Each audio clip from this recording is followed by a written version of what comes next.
आगे सवाल ये है कि रोज़ा में इंजेक्शन का क्या हुक्म है और ग्लूकोज का क्या हुक्म है।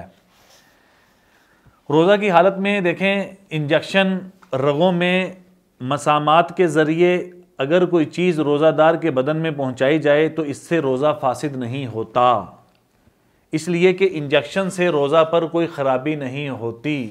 इंजेक्शन से रोज़ा पर किसी किस्म की कोई ख़राबी नहीं आती।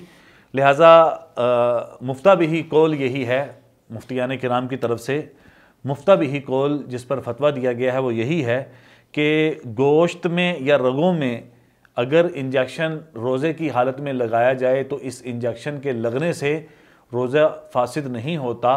बिल्कुल इसी तरह अगर ग्लूकोज चढ़ाने से चढ़ा दिया जाए, अगर ग्लूकोज की बोतल लगाई जाए, ड्रिप लगाई जाए तो इससे भी रोज़ा फासिद नहीं होता। मुफ्ता बिही कौल यही है जैसा कि फतावा महमूदिया के अंदर आया है।